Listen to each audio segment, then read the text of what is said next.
எல்லா குழந்தையிலும் தன் குழந்தைகள் மாதிரி நினைக்கணுமா இல்லையா? ஒரு மிருகம் மாதிரி நடந்துக்கிட்டா கை காலை உடச்சி போட்டு ஹாஸ்பிட்டல் இருக்காங்க. அதுதான் தமிழக முதலமைச்சர் உடனடியாக பல அதிகாரிகளை கூப்பிட்டு ஒரு கான்ஃபரன்ஸ் பண்ணாங்க.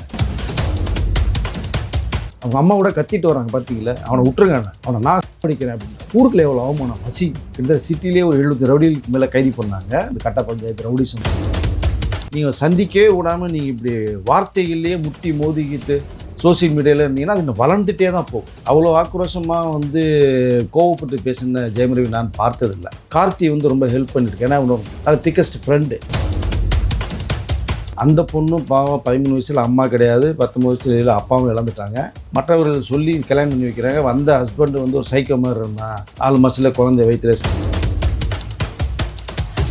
2 பேரும் வாழ்க்கையை வெறுத்து இருக்கும்போது இன்னும் சந்திக்கும் போது எப்படி வரும் உங்களுக்கு? இப்போ அதன் விளைவாக தான் கெனிஷா ரொம்ப அவமானப்படுத்தா. அவங்க இனிமேல் வேண்டாம், இதுக்கு நம்மளால இதுக்கு அவங்களால ஜெயமரவி நம்ம அசிங்கம் போனால் என்னால் ஜெயமரவி அசிங்கம் போகணும்னு சொல்லி ஒரு ஈவெண்ட்டுக்கு யூஏஇ போகும்போது பார்த்தீங்கன்னா அங்கே ஒரு சிக்கலாகி பெரிய கம்ப்ளைண்ட்டே தகராறாகி அரெஸ்ட் பண்ணிட்டாங்க அப்படின்னு தகவல் வரும்போது நான் விசாரிக்கும் போது போகிறதுக்கு ஒரு டிக்கெட் கொடுத்தா ரிட்டர்ன் டிக்கெட் இல்லை. இவர்களுக்கு சாப்பாடு தங்குறது போக்குவரத்துக்கெல்லாம் அந்த ஸ்பான்சர் கிடைச்சா தான் அவன் பண்ணுவான், கூப்பிட்டு போனோம், யாருன்னு தெரியாது. கெனிஷா எப்படியாவது அட்டாக் பண்ணோம்னா ஜெயமரவியை வச்சு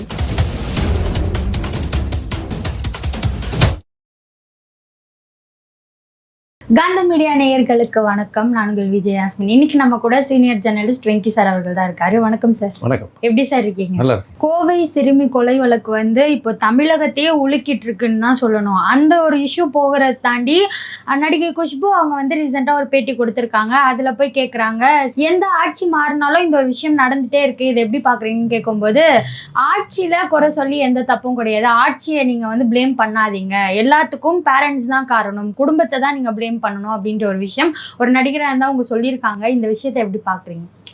இல்லை, நானும் கேட்டேன். பட் என்னென்னா அவங்க சொன்னது மாதிரி எந்த ஆட்சி மாற்றங்கள் வந்தாலுமே சில கோரிக்கைகள் வைக்கப்படும், மக்கள் மத்தியில் சில விஷயங்கள் பேசப்படும். குற்றங்கள் அதிகமாக நடக்கிறதுக்கு ஒரு தனி மனித ஒழுக்கம் கண்டிப்பாக தேவை. அது இல்லாதனால தான் அதுக்குள்ள அதிகமாகுது. அதுதான் அவர் முதலே சொன்னது, இந்த போதை கலாச்சாரத்தை ஒழித்தே தீரணும் அப்படிங்கிற மிகப்பெரிய ஒரு ஆயத்தை கையில் எடுத்திருக்காரு. அதுதான் சிங்கப்பெண் அதிரடிப்படை போட்டார். போதை தடுப்பு கலாச்சாரம் ஒன்று போட்டாங்க, இந்த ஃபோர்ஸ் ஆரம்பித்தாங்க. பட் என்னென்னா இப்போ அந்த சம்பவம் பக்கத்து வீட்டில் ஃப்ரெண்டுங்கிறாங்க, பழக்கம் இருக்குன்றாங்க, ஒரு நம்பிக்கையின் பேரில் பழகுறாங்க. இப்போ அந்த ஒரு சம்பவத்தில் அந்த ஒரு கார்த்திகே யாருன்னு நினைக்கிறாங்க, அவன் பண்ணியிருக்கான் அப்படின்னாங்கன்னா இது எத்தனை பேர் ஃபாலோ பண்ணிட்டே இருக்க முடியும்? நீங்கள் இப்போ நம்பிக்கை தான், ஒருத்தர் பேசணும் வைக்கிறது ஒரு நம்பிக்கை தான். அவனுக்கு தெரிய வேணாமா, ஒரு 10 வயசு சிறுமிங்கிற அந்த ஒரு நாலேஜ் அறிவு இருக்காது அவனுக்கு. அவங்களுக்கு ஒரு ஃபேமிலி இருக்கும் இல்லையா, அவனுக்கு கூட பிறந்த அண்ணனோ அக்காவோ தங்கச்சி இருப்பான், அந்த குழந்தைகளாம் இருக்கும் இல்லையா? எல்லா குழந்தைகளையும் தன் குழந்தைகள் மாதிரி நினைக்கணுமா இல்லையா? அதான மனிதத்தன்மை. ஒரு மிருகம் மாதிரி நடந்துக்கிட்டா கை காலை உடச்சி போட்டு ஹாஸ்பிட்டல் இருக்கேன், தப்பிச்சு போகும்போது நடந்து போச்சு, ரைட். மிக கடுமையான ஒரு தண்டனை கொடுக்கணும். அதுதான் தமிழக முதலமைச்சர் உடனடியாக பல அதிகாரிகளை கூப்பிட்டு ஒரு கான்ஃபரன்ஸ் பண்ணாங்க. பட் இது ஒவ்வொருத்தரும் ஃபாலோ பண்ணிகிட்டே நீங்கள் இருக்க முடியாது. வீட்டுக்கு ஒரு காவல்துறை ஒரு போலீஸ்காரங்களை நிற்க வைக்க முடியுமா? நம்ம முடியாது. பட் இது நடக்காமல் இருக்கிறதுக்கான முயற்சியை நம்ம பண்ணணும். இவன் தான் குற்றவாளி அப்படின்னு தெரிஞ்சுட்டு அவனுக்கு கடுமையான ஒரு தண்டனையை நிவர்த்தி அதை கொடுத்தே ஆகணும். கொடுத்தா தான் அடுத்தவன் செய்யணும்னு நினைக்கிறாங்கல்ல, அவன் பயப்படுவான். அப்போ தான் அவனுக்கு அறிவு வரும், ஓ இது மாதிரி நடந்துட்டா என்ன பண்ணுறது. மொத்தத்தில் சொல்லி அங்கே தெரியணும். 3 வேளை சாப்பிட்றான்ல, அறிவு இருக்குல்ல அவங்களுக்கு. பைக்கில் போகும்போது எதிரில் பஸ் விட நேராக விட்டா என்னான்னு தெரியுமில்ல, அது பார்த்து வண்டி ஓட்டுறான். இவ்வளோ அறிவு இருக்குல்ல அவனுக்கு. அப்போது இந்த குழந்தைய தன் குழந்தை மாதிரி நினைக்கணுமா இல்லையா? அது கொடுமையான ஒரு விஷயம். அதுதான் குஷ்பு அவர்கள் சொன்னது என்னென்னா, அந்த பேரண்ட்ஸ் பார்த்துக்கணும் அப்படி. ஏன்னா தமிழிசை அவர்கள் கூட அதை தான் சொல்கிறாங்க, தன்னுடைய கண்காணிப்பில் இருக்கணும், செய்யணும். மேக்ஸிமம் பேரண்ட்ஸ் பார்க்குறாங்க, ஸ்கூலுக்கு போயிட்டு வரும்போது கூப்பிட்டு வர்றாங்க, இப்படி கண்குத்தி மாதிரி தான் இருக்காங்க. பட் அதுக்கு மீறின விஷயங்கள் சில நடந்திருக்கும் போது இவர்கள் என்ன பண்ணுறது? நம்ம குற்றவாளிங்கிறது யாரோ ஒரு நபர் தான், இதில் சம்மந்தப்பட்டவங்க 2 பேரில் கார்த்திகை தான் மிகப்பெரிய ஃபஸ்ட்டுன்னு சொல்லி. இப்போ அவன் தன்னுடைய விளைவாக அவன் கடுமையான ஒரு தண்டனை கொடுக்கணும். அதுதான் தமிழக முதலமைச்சர் சொல்லியிருக்காங்க. அவங்களுடைய பார்ட்டியோட ஃபோன் கூட பேசியிருக்காரு உடனடியாக. அந்த தண்டனை மற்றவர்களுக்கு ஒரு பயத்தை ஏற்படுத்தணும், ஒரு மனசாட்சியை உருவாக்கணும். ஜனநாயகன் படத்தினுடைய மெயின் தீமே அதுதான், குட் டச் பேட் டச்ங்கிறத விஜய் அவர்கள் சீனே பண்ணியிருக்காரு. ஜனநாயகம் வரும்போது நீங்கள் பாருங்கள், ஒரு பெண் குழந்தை எப்படி சமூகத்தில் வாழணும், அவனுக்கு ஒரு தைரியத்தை கொடுக்கணும், பாதுகாப்பை உருவாக்கணும். கதை தான் ஜனநாயகன் படமே. ஒரு பெண் குழந்தைக்கு இவ்வளோ சொல்லும் போது ஒரு ஆண் குழந்தைக்கும் இதே மாதிரி இந்த பெண் குழந்தைய எப்படி பழகணும் அப்படிங்கிற அந்த நல்ல விஷயத்தை சொல்லித்தரணும். ஒரு ஏஜானா கல்யாணம் நடக்க போகுது, ஹஸ்பண்ட் ஒய்ஃபாக இருக்க போகிறீங்க, இவ்வளோ விஷயங்கள் இருக்குது. உங்களுக்கு பிறக்கிற குழந்தை வேணும் ஒருத்தர் பண்ணிட்டா எப்படி இருக்கும் உங்கள் மனசு இல்லையா? அப்போ அந்த வந்து ஆண் குழந்தைக்கும் இந்த மாதிரி நிறைய விஷயங்களை சொல்லி வளர்க்கணும். அப்போது இதனுடைய பொறுப்பு யாட்டுக்குன்னா பெற்றோர்கிட்ட தான் இருக்குது நமக்கு. அது அந்த தகவலை தான் குஷ்பு அவர்கள் சொன்னதாக நான் நினைக்கிறேன். இல்லை, அரசு வந்து செயல்பட்டுட்டு தான் இருக்குது, தீவிரமாக கண்காணிச்சுட்டு தான் இருக்குது, காவல்துறை முடுக்கி விடப்பட்டிருக்கு, நிறைய குற்றங்கள் தடுக்கப்பட்டுருக்கு. இப்போ போதைப்பொருள் நிறைய பேர் பிடிச்சிருக்காங்க, கைது பண்ணியிருக்காங்க. கிட்டத்தட்ட சிட்டிலே ஒரு 70 ரவுடிகளுக்கு மேலே கைது பண்ணாங்க. இந்த கட்ட பஞ்சாயத்து ரவுடிசம் பண்ணுறவங்கள பதவியேற்று 18 நாள் தான் அது இன்னையோட. அவ்வளோ விஷயங்கள் பண்ணிட்டு இருக்கார், இன்னும் சிறப்பாக பண்ண போகிறார். பட் அந்த சம்பவங்கள் நடக்கிறதுக்கு நம்ம அரசை வந்து எப்படி குறை சொல்கிறது தெரியாது. ஆனால் அரசை கேள்வி கேட்கலாம். இப்படி நடக்குது, இதுக்கு என்ன முடிவு எடுக்க போகிறீங்க, என்ன தண்டனை கொடுக்க போகிறீங்க அப்படிங்கிற கேள்விகள் நீங்கள் கேட்கலாம், உங்களுக்கு உரிமை இருக்குது. அப்போ அதுக்குள்ள விஷயத்தை வந்து அரசு கண்டிப்பாக செயல்படுத்தும். இது எல்லா ஆட்சியிலுமே நடக்க தான் செய்யுது. எல்லா ஆட்சியில் வரதுக்கு முன்னாடி தவறு நடந்தது, எல்லா பேரும் பிரச்சாரம் பண்ண தான் செய்கிறாங்க. இதுக்கு மேலே நடக்காத அளவுக்கு நீங்கள் வந்து ஒரு மிக கடுமையான சட்டத்தை வந்து உருவாக்கணும். சட்ட சிக்கல் நிறையா இருக்குங்க. தப்பு செய்கிறவங்க வெளில வந்துடுறாங்க. சட்டத்தை மாற்றுவதற்கு அங்கே டெல்லி வந்து ஒரு முடிவு பண்ணணும், அவர்கள் கமிட்டியை உருவாக்கணும். நிறைய விஷயங்கள் பேச முடியுது, கடந்து தான் நீங்கள் ஒரு விஷயத்தை கொண்டு வர முடியும். குஷ்புவருடைய அந்த தாட்ஸ் நீங்கள் பத்திரமா பாதுகாத்துக்குங்க, வளங்க. அரசை குறைச்சோம், அரசு என்ன ஃபாலோ பண்ணிட்டே இருக்க முடியாது. பட் ஆனால் இதற்கு ஒரு முடிவு இருக்குது. ஏன்னா தர்மமுனி சொன்னதுக்கு ரெட்டாயில் தண்டனை கொடுத்துட்டாங்க. இப்போ அவன் பண்ணது பெரிய தவறு. காலையில் ஒரு பொண்ணு பாவம் போகுது வெளியில், அதை அந்த அளவுக்கு பண்ணியிருக்கான். அப்படின்னா அவன் என்ன பண்ணணும்? அவன் முந்தைய ஆட்சியில் நடந்தது அது. பட் எந்த ஆட்சியில் நடந்தாலுமே வரக்கூடிய ஆட்சி அது மிக கடுமையான தண்டனை கொடுக்கப்படுற மாதிரி இருக்குது. இப்போ அவனுக்கு ரெட்டாயில் தண்டனை கொடுத்தாச்சு. அவங்க அம்மா கூட கத்திட்டு வராங்க, பார்த்தீங்களா? அவனை விட்டுருங்க, அவனை நான் படிக்கிறேன் அப்படின்றான். ஊருக்குள்ள எவ்வளோ அவமானம், அசிங்கம். அவங்க வாழ வேண்டாம். இந்த பசங்களுக்கு கொஞ்சம் அறிவு வேணாம், மட்ட சாமரெல்லாம் இல்லை. சார், அதே போல் குஷ்பு அவங்க இந்த மாதிரி சமூகம் சார்ந்த விஷயங்கள் பேசினாலும் இந்த ஜெயம் ரவி குஷ்பு அப்படின்ற ஒரு சண்டை மட்டும் ஓயவே இல்லை. அவங்க எதை பற்றி பேசினாலும் அது ஜெயம் ரவி கூட கம்பேர் பண்ணி வேற விஷயம் பேசினாலும் சரி இவருக்காக தான் பேசியிருக்காங்க. ஜெயம் ரவிக்கு சவால் விட்டாங்க, ஜெயம் ரவி அடிக்கிறாங்கன்னு சொல்லிட்டு இஷ்யூ வந்து போயிட்டே இருக்கு. இது எதனால இன்னும் நீடிட்டே இருக்கு? இல்லை, ஜெயம் ரவி ஒரு இன்டர்வியூ கொடுத்தாரு இல்லையா, அதன் விளைவாக தான் இப்போ திரும்பி கிளம்பியிருக்கு. அவ்வளோ ஆக்ரோஷமாக வந்து கோவப்பட்டு பேசின ஜெயம் ரவி நான் பார்த்ததில்லை. ரொம்ப சாஃப்டான ஒரு கேரக்டர் தான். குஷ்பு மேடம் சமூக சிந்தனை உள்ளவங்க தான். அவங்களும் நிறையா விஷயங்கள் நிறையா பண்ணியிருக்காங்க, பெண்களுக்கு ஆதரவாக குரல் கொடுக்குறவங்க தான். பட் ஆர்த்தி ஒரு நட்பு இருக்குது, ஃபேமிலி ஃப்ரெண்டாக இருக்குது. ஏன்னா இப்போ பழனியில் கூட சுந்தர்சி, குஷ்பு, ஆர்த்தி, அவங்க அம்மா சுஜாதா எல்லாமே அந்த ஈவி பேட்டரி வெஹிக்கிள் நீங்கள் போனதை பார்த்துருப்பீங்க முருகன் கோயிலில். But family friend. Jayam Ravi Aarti கல்யாணத்துக்கு இவங்க தான் முதன்மைக்கு ஒரு காரணங்கிற சொல்லப்பட்ட ஒரு விஷயம் இருக்குது. பட் பிரச்சனைகள் உருவாயிருச்சு, ஒரு விஷயம் கண்ணா பின்னான்னு போயிடுச்சு. கெனிஷான்ற அந்த ஒரு கேரக்டரை வந்து கூட இருந்தாங்க, நட்பு இருந்து ஜெயம் ரவி. அவர்களும் போனதுக்கப்புறம் தான் இவர் ஆக்ரோஷமாக மாறினது. இது காரணம் இவங்க பேர் சொல்லலை, அவங்களுடைய புனைப்பேரை வச்சு சொன்னாங்க. பட் அதற்கு ஒரு விளக்கம் அவங்க கொடுத்தாங்க. ஏன்னா அந்த புனைப்பேர் யார் கேட்டாலும் இவங்கள தான் தெரியும் எல்லாருக்கும். அப்போது அவங்க விளக்கம் கொடுக்க வேண்டிய சூழ்நிலை தள்ளப்படுது, கொடுக்குறாங்க. இங்கே ஃபேன்ஸுக்குள்ளே அடிச்சுக்கிறாங்க, கமெண்ட் செக்ஷனில் அந்த பப்ளிக் உள்ளே வந்துட்டாங்க. இவரில் அசிங்கமாக பேச ஆரம்பிக்கிறாங்க. அதற்கு இவங்க திரும்பி பதிலுக்கு ஒரு அசிங்கமாக சில விஷயங்கள் பேசுகிறாங்க.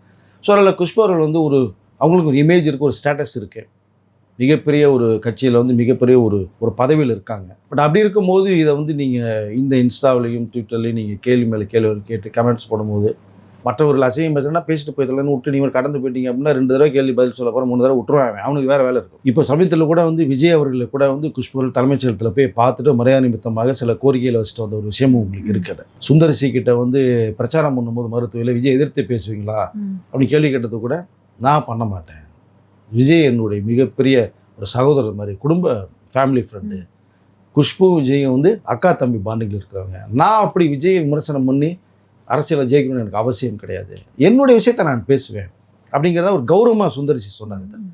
விஜய் அவர்களும் எந்த வேட்பாளரையுமே தரைக்குறைவாக பேசி விமர்சனம் பண்ணது கிடையாது. இங்கே தமிழக அரசினுடைய சூழ்நிலையை தான் மக்கள்கிட்ட வந்து எடுத்து சொல்லி பேசுகிறாங்க. அதனால் இந்த அசிங்கம் மறுப்புங்கிறது எந்த பிரச்சாரத்துலையுமே கிடையாது. ஒரு என்ன சொன்ன ஒரு டீசெண்டான ஒரு பிரச்சனமாக மாறிச்சு. பட் இங்கே குஷ்பு அவர்கள் வந்து கொஞ்சம் இந்த ஜெயம் ரவி மேட்டரில் வந்து ஏது கொஞ்சம் விலகி இருந்துட்டா கூட பிரச்சனை இல்லை.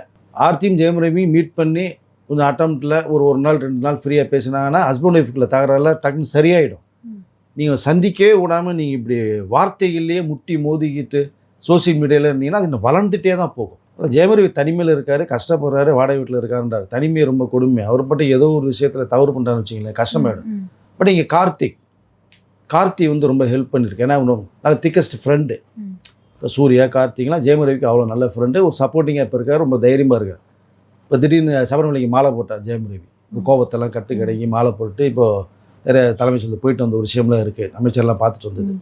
இல்லை படங்கள் நடிக்க மாட்டேன்றார். நீங்கள் நடித்தா தான் நீங்கள் மைண்டு ஃப்ரீயாக உங்களுக்கு நடிகை வீட்டுக்குள்ளே இருந்து வச்சுங்க பைத்தியம் முடிச்சிடும். உங்களை நம்பி தயாரிப்பாளர் இருக்கான் படம் பல கோடி இல்லை. உங்கள் கூட நடிக்கிறது ஹீரோயின் ரெடியாக போய் நீங்களே சொன்னீங்க அவ்வளோ அழகான ஹீரோயின்லாம் நடிச்சிருக்கேன் அப்படின்னீங்க. பட் ஜெயம் ரவிக்கு ஒரு ஒரு நல்ல நேம் இருக்குது. நீங்கள் இந்த கான்ட்ரவர்சியில் சிக்காதவர். எந்த ஹீரோயின்ட்டையும் நீ கம்பேர் பண்ணி பேசுனதே கிடையாது ஜெயம் ரவியை. போக போக லைஃப் சரியாயிடும். பசங்க வளர்ந்துட்டு இருக்காங்க. நாளைக்கு அம்மாவை கேள்வி கேட்பாங்க. உங்கள் 2 பசங்கிட்ட தான் ஒரு அது உயிருன்னு சொல்கிறீங்க. அப்போ இதெல்லாம் வந்து யாரையுமே நீங்களும் வந்து கோட் பண்ண வேண்டாம். அன்னைக்கு இதே குஷ்பு அவர்கள் வந்து ஜெயம் ரவிக்கு தேவைப்பட்டுச்சு இல்லையா? நம்ம அப்படியும் நம்ம யோசிக்கணும் இல்லையா? உங்களுடைய கல்யாணத்துக்கு அவர்கள் இருந்தாங்க, பண்ணி வச்சாங்க, ஒரு விஷயம் இருக்குது. இப்போ இன்றைக்கி வந்து உங்களுக்குள்ள ஃபேமிலிக்கு ஒரு பிரச்சனை வரும்போது அவர் இழுத்து நம்ம பேசுகின்ற அந்த அசிங்கப்படுத்துகின்ற அவசியம் இல்லைங்கிறத நான் சொல்லிக்கிட்டு விரும்புகிறேன். மீண்டும் ஜெயம் ரவியும் குஷ்புவுமே பார்த்தீங்க அப்படின்னா அக்கா தம்பி பாண்டிகளை போனால் என்ன பண்ணுவீங்க நீங்கள்? ஸோ எல்லாமே சரியாயிடும் சார். இருந்தாலும் ஜெயம் ரவின்னு சொல்லும்போது எப்படி பார்த்தவரை இப்போ திடீர்னு மாலை போட்டு கோயிலுக்கு சுத்துறாரு, வீடியோ எடுத்து போறாரு, குழந்தை மாதிரி நடந்துக்கிறாரு.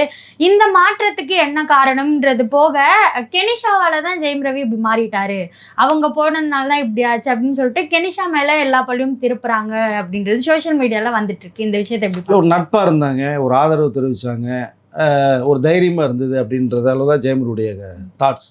நீங்கள் இந்த கெனிஷான்ற ஒரு கேரக்டர் எதனால் உள்ளே வந்துச்சு? நீங்கள் ஃபேமிலிலேருந்து வெளில போயிட்டாரு. ஆர்த்தி 2 பசங்களோட நல்லா இருக்கும்போது வீட்டுக்குள்ளேயே நீங்கள் இருந்தீங்கன்னா பிரச்சனை இல்லை. வெளியில் போயிட்டார், வெளியில் விட்டுட்டீங்க. இப்போ அங்கே ஒரு நட்பு உருவாகுது. அந்த நட்பு வந்து ஆதரவு சொல்லும்போது அங்கே தான் எல்லாமே போய் அங்கே தான் பைண்டிங் ஆகும். அப்போ அந்த நட்பையும் வந்து மற்றவர்களுக்கு கேவலப்படுத்தி அசிங்கப்படுத்தி அவர்களும் பிரேக் பண்ணிட்டு நேராக ஊரை விட்டே போகிறேன்ட்டு போயிட்டாங்க. இப்போ அதன் விளைவாக தான் இன்றைக்கி ரொம்ப கோவப்பட்டு வந்து எமோஷனலாக பேசுனது. அந்த கோவத்தில் தான் நிறைய விஷயங்கள் வார்த்தைகள் வந்து தாறுமாறாக தவறுதலாக வரும். அப்படி தான் ஜெயம் ரவிட்டு வந்து ஆக்ரோஷமாக பேசணும் நம்ம பார்த்தோம். பட் இப்போ நீங்கள் சொன்னீங்க குழந்தை மாதிரி நடந்துக்கிறார். நீங்கள் அவர் ஆக்சுவலாக குழந்தை மாதிரி தான் அவர் சத்தம் போட்டு பேசி நான் பார்த்ததே நல்ல கேரக்டர் தான். பட் இதனுடைய விளைவு தான். ஆனால் குடும்ப பிரச்சனை ஒரு மனிதருக்கு இருந்தால் நிம்மதி இருக்காதுங்க. வாழ்க்கையை வெறுத்து போயிடும். கோடிகள் இருந்தால் கூட நிம்மதி வேணாமா உங்களுக்கு? அது நிம்மதியில் என்ன பண்ண முடியும்? அந்த விஷயத்தான் ஜெயம் ரவி லாக்காக இருக்காரு.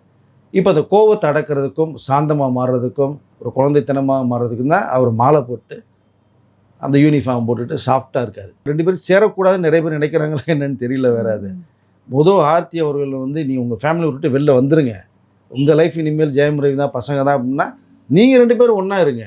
மற்றவர்கள் ஃபேமிலினா ஒரு லிமிட்டு தான், கடைசி வரைக்கும் வரப்போகிறது இல்லை.